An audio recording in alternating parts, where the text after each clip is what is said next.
Final thoughts on, let's say somebody wants to start to try being a raw vegan, a low-fat raw vegan diet. What resources do you recommend? How do you recommend they get started? It's important that you have support. Most people that try to eat this way are going to be questioning themselves daily, if not hourly, if this is the right thing to do. And you need to get around people who have been doing this for a long time, where you can say, look, this guy or this girl's doing it. They've been doing it. They're really successful at it. They're talking from experience. I've got to keep the faith. Don't give up. Don't wuss out. Keep it up.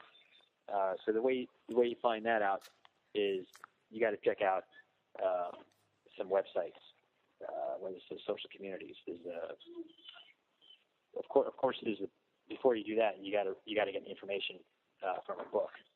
So you have to read the book 80-10-10 by Dr. Douglas Graham. Read it twice. Read it 3 times.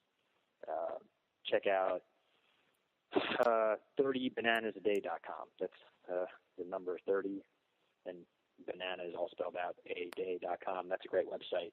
There's thousands of people on that website that are eating or trying to eat this way. There's a website called rawnaturalhygiene.com. That's very similar to 30 Bananas a Day. These are very good resources. You might be surprised. There might be some people that live very close to you that are eating this way or trying to eat this way. With the internet, communication and education is moving real fast, and I believe that this diet is going to become much more popular as more and more people give it a try and start showing all the naysayers that, hey, this is not just an option. This is the option. This is the best way to eat. All the people that talk about, you're going to have problems if you don't eat nuts and seeds, or you've got to have your oil and blah blah blah. Well, I don't know. I don't have all that stuff, and I'm doing great. And they say, in 5 years you're going to have problems. Well, these guys have been doing this for a lot longer than 5 years, and they still don't have problems. So, Dr. Graham's been doing this for almost 30 years. There's people in Australia that have been doing this, or South America for more than that for I think 40 years. Or look at animals; they don't have their their essential oils, and they don't need all this crap. You don't need it. It's just all a bunch of marketing lies. So fruits and vegetables every time. That's where it's at. Awesome. Well, thanks for taking the time out of your schedule to talk with me, Michael.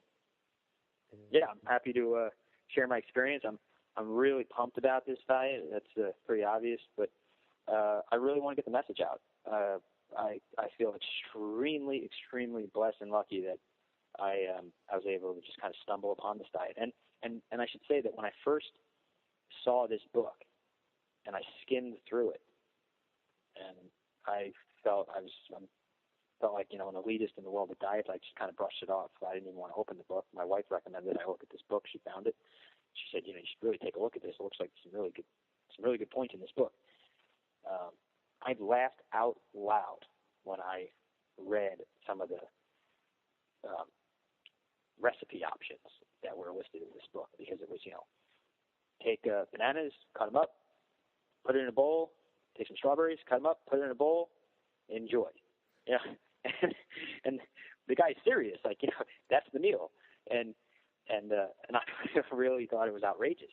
I thought it was impossible. And I really started to think about it. I said, maybe this is this is an eccentric way that I could try to eat for a week and just see what happens. And the more I read this book, and the more I actually saw, hey, this is not some kind of joke. This is really, really, this really makes sense. I'm going to try this. And the rest is history. I'm going to do this the rest of my life. I'm pretty sure about that.